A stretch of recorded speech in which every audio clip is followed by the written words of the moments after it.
when you were just speaking now, I had this thought about two other ways of saying, of being a real being, with an associative naturalness or higher life regard.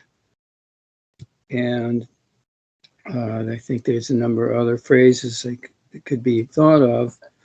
I finding that these things that each of us would like to appreciate or be of, we can do, and it's up to us to maybe make some form of identification, language, words, ideas, whatever, that allows us to catch what it is that we're looking to or towards or forward. And examples, many times, the new guides, I think, have given me these phrases or ideas, and or visions, and or I have seen these by allowing myself to do it. And I think seeing new you, pausing oneself, putting oneself in what was called in the, while I was golfing, one's core. I look at it more like something that's like the position that's when you close our eyes and look upwards within ourselves. Because I've seen myself thinking, and notice that my head was lowered, and or look kind of eyesight looking to the left. That is, that I saw that in that kind of thinking mode was down to earth, or practical or literal minded, sometimes, or both, and all of those. So it's nothing wrong with that, but I then would take my attention up and into a higher, raise myself up, and like kind of, I'm doing it now, open your spine a little, make it so it's not crunched down. Like when you sit, you notice that your spine crunches. So you're in other words, not restricting yourself. And that would be a place to kind of look for your real awareness, or with your real awareness. It could be one or the other, kind of thing, because the real awareness isn't in any specific spot, but it's one way I could say, oh, okay, I'm getting a sense of that as the real awareness now. I'm in a body of light that I'm aware of myself, or my conscious, awareness, that is, not perceptions, not sense awareness. And so that was the practices, of a long time doing this kind of thing. And it's increased in greatness, in abilities, and opportunities of many different kinds. And so I would, that's a exercise, if you will, but it's none of these exercises are actually specifics. It's that we are given these different forms or parts of some kind of forms of awareness, or practices, or utilities, and we want to see them, that we have them. And you want to, then, I'm saying you could, I think you would want to find this and remain in, or be in this position, no matter what's going on. Now, the more pain we have, and other forms of that kind of human experiences that are very engaging, et cetera, for whatever they are, will take us away from, generally speaking, that real awareness position, or our DUANE called universal positioning. That's another. So again, I'm just using some of the terms, and so I wanted to describe this spiritual exercise that I call it SPECS, and I do it quite a bit now, more than I ever did, but I noticed that it keeps getting fuller, and it's allowed me this to be go through the levels at the same time that I will then or put myself, and I'm in the real awareness central position, core, and or whatever terms, and or in that wholeness, which is something like having a body of light, in my impression of it. So that's one of the terms I use for this format,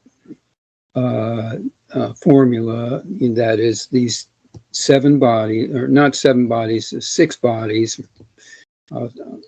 If I have to be really specific, I'm just trying to, we have the 5 bodies, and then there's this, what subconscious sometimes used to be maybe called etheric, and that is not like of the sense bodies and or of the mind, emotions, the physical, the causal, and or that, and with, that is the solar body of light.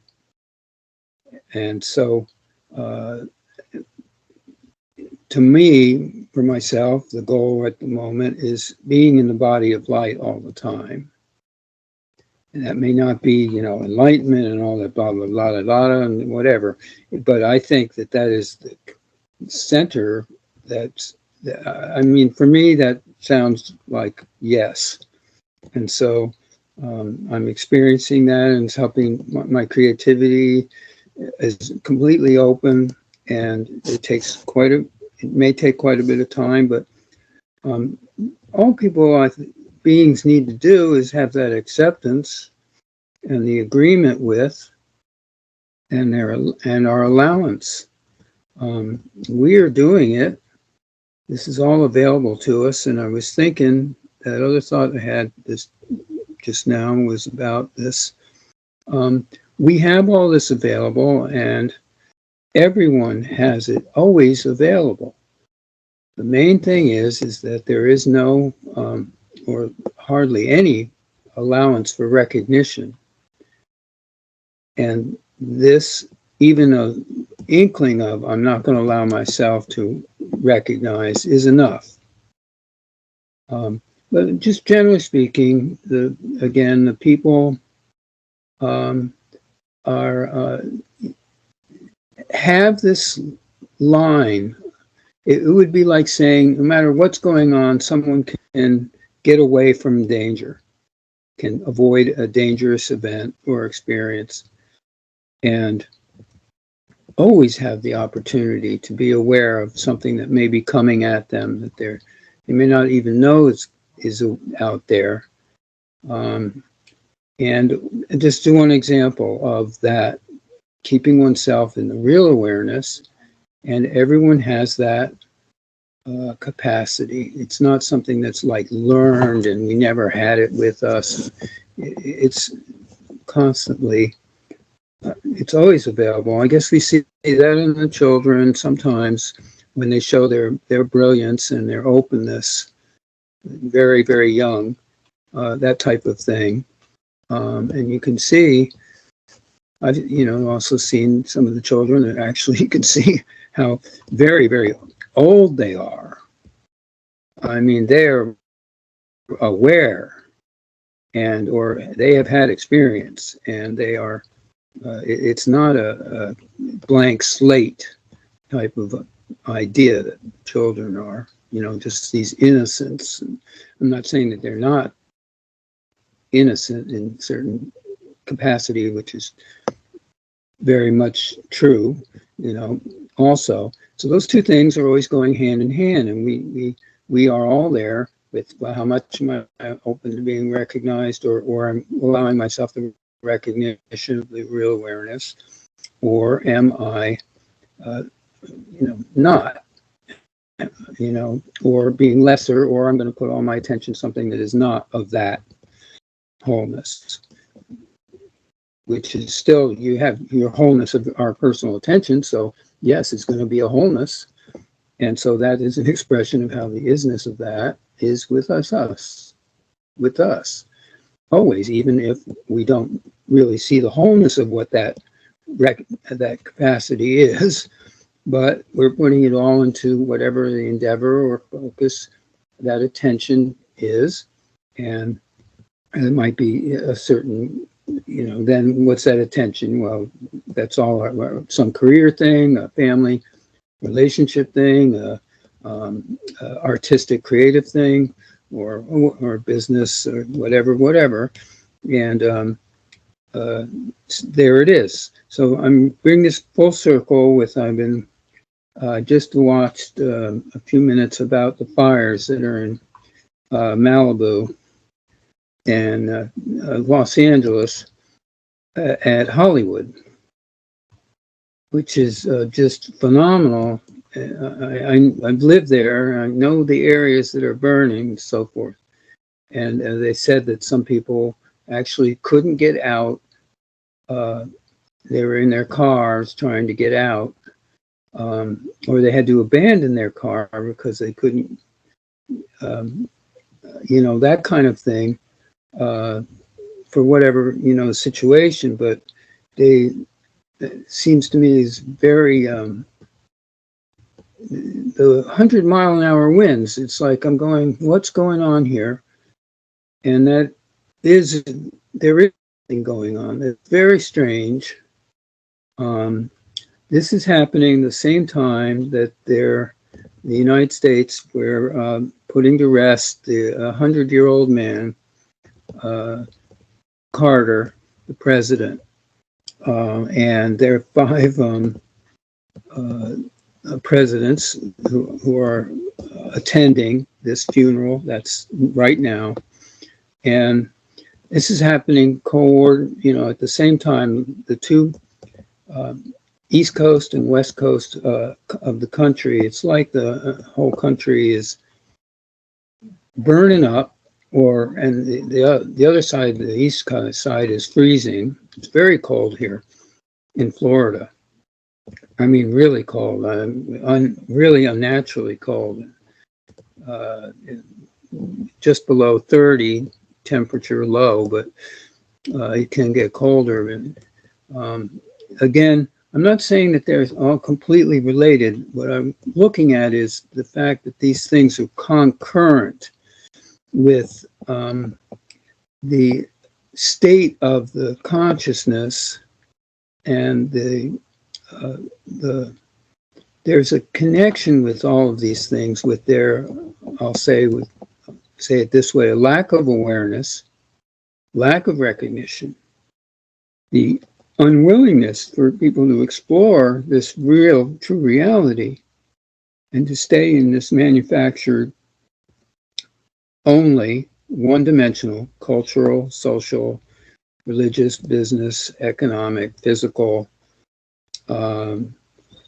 and or maybe, yes, to be true, people are working in at some of the other levels, most definitely emotional, astral, and mental, and those levels are very active and so forth. But the fact that they're not recognizing that levels of the being, so that whenever we were doing anything, we do it with the awareness of all the levels, not just one or none. That is not just working spiritually, let's say in a way that was common to, oh yeah, just go and do your Buddha meditation for 23 hours a day, and you know, you're going to be gone, and you know, yeah, there you go, man. Because that doesn't, none of those things like make any real sense either. That I guess I call it exclusivityness or non-inclusion. It's a term I had picked up for somewhere along the line. So okay, I do have a little political joke or humor. I don't think I wrote it down here though, so it had something to do with the old. Remember, most of you, everyone here probably doesn't remember this except for maybe Ronald and Val, Dwayne, about the Abbott and Costello was a comedy team, and they did a joke called "Who's on First? What's on Second? I don't know is on third," and I forgot that the whole poem. Somebody's trying to get home. So I made up a joke about, well, I said Putin's on first. And Bush is burned.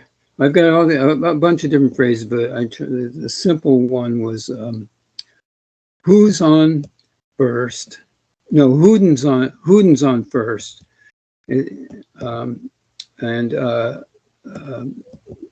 Kamalala is on second.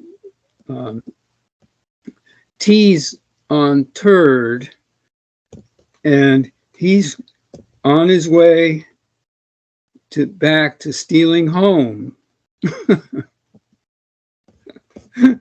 Which is exactly the case that the new president is about to again steal home, steal the place where he's going to be again.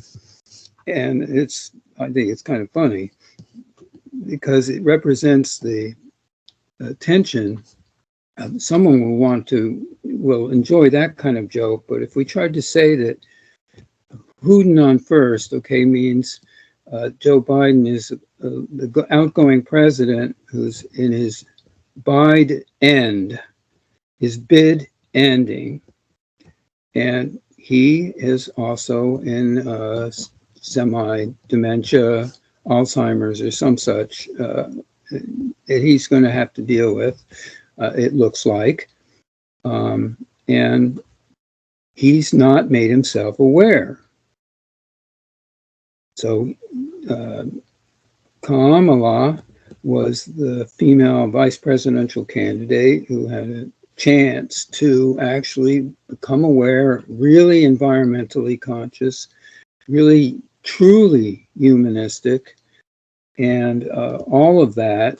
Again, went with the same program, and of course it's not working. And so we have this event. That's how I put it together. Because yes, things are going to happen that are expressions of the difficulty that is this of the human condition and the soul's condition. Let's say the solar body, being of light, or becoming the being of light, is a great challenge with all of the constant distractions, distortions, obfuscations, permutations, and now even we'll have to add to those types the AI interventions and introversions of the medias and the rest of the tech networking, and I call it the trumpet musket.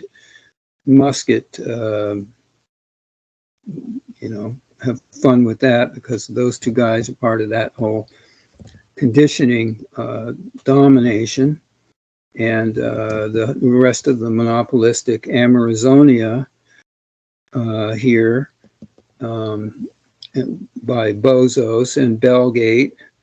But here today, you know, it's cold as hell. It's cold in hell and hot as, I'm going to jump and say, okay, the other thing that now in the Eckankar practice was we were learning about the fire and ice. There were the two tests of fire and ice. And you would have to go through both. And at the very least, have a very deep connection of what is that. As I would say, one view I thought just now was about the bipolarity of humanity. We have two brains, or hemispheres in the brain, and there's this competition and coordination that each of us has to practice between the creative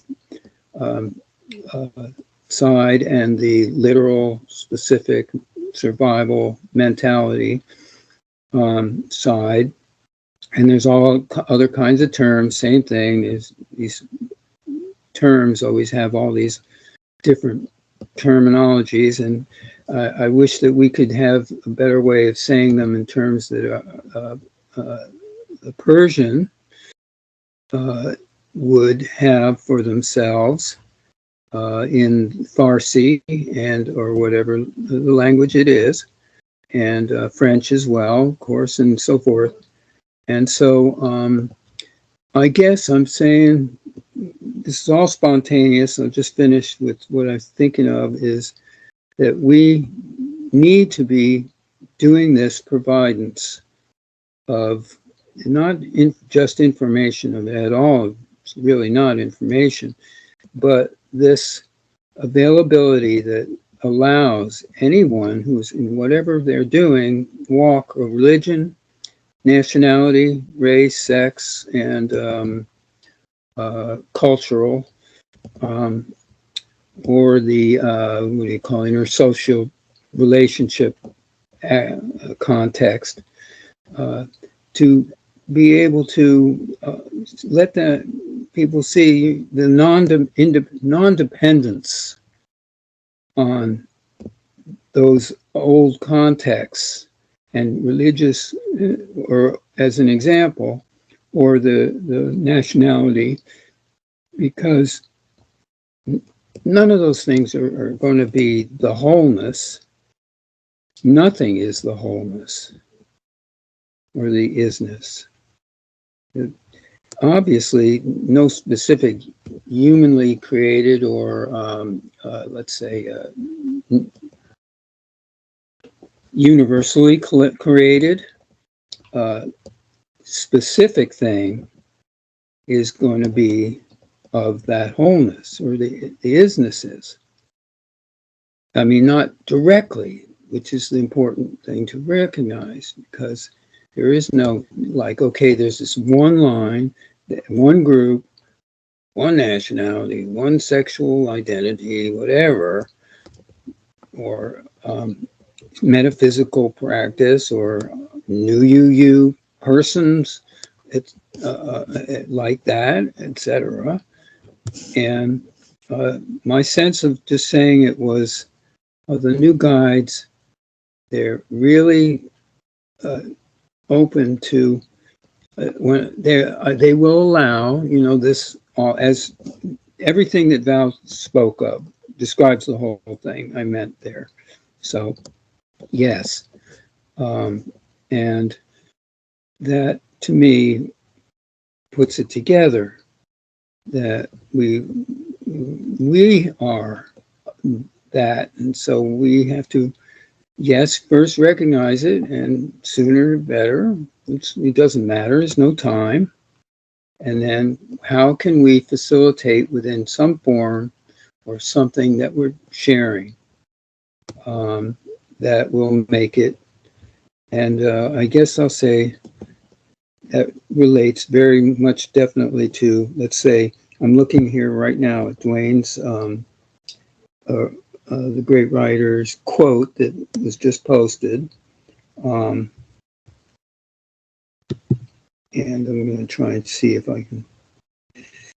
I'm just looking at it, but all I mean to say is it's one of those expressions, and those expressions of those produced by DUANE and Ava, etc. Those are wonderful wholenesses there with isnesses being shared. This one's about Susan Miller for president. I think that says president. Yeah. I'm gonna laugh. Here we go. Who knows? We might need a president sooner. I don't know. Anything could happen. It's almost like that. And so, thanks, Val. It's a movie. I appreciate you letting me say that today. Okay, thank you, Peter. Okay. I got something I like to bring Yes. in. It's just an article that I ran across. It blends into a dream I had some time ago of a woman. I met her in a dream state, and she was wearing a dress, but it was a military type of uniform she was wearing. And I noticed that she had black eyes, and she was warning me about staying out of their business because they got things to do. And so I come across this story just recently. A guy, he's in a delivery, delivers automobile parts. And he goes to this one shop where he'll go in there and he drops off parts. So the last time he was there, he met the owner of the shop. He was working on a car. And he was telling me, he said, I got this part for you. And the guy was, he was bent over into the engine area. And he says, he was going to walk out, and he turned around, and the fellow he was trying to talk to turned around, and he says he spoke to him because he had black eyes and his ears were pointed. And it shocked him, and he left right away. And I guess it bothered him, and then he finally went on the internet and found out that the guy died in 2023. And he was shook up from it. And he finally went online, and he says he thought, well, maybe he would check with whoever's working there. And he said there was a mechanic out there, and he talked to him, and he asked him about the fellow he had seen, and it was the owner of the place, and he had died. And he says, and the business was turned over to the daughter, and so she come out, and he met her, and told her he was sorry that her father had died, and so the story ends there, and then another story starts right up, and the woman's in the shop, in the grocery store, and she's shopping for food, and she looks up, and she sees this guy staring at her. And so she went back to shopping, and she turned and went to a different aisle, and she looked up, and he was staring at her again, and he had moved in a little closer. And she noticed that he had black eyes. So something's going on with these people with black eyes. And so if you see somebody, don't get spooked. Thought I'd tell you about that story. That's it. We'll keep an eye out for this. Thank you, Ronald. Thank you. Yeah, creation is interesting, all the things going on here.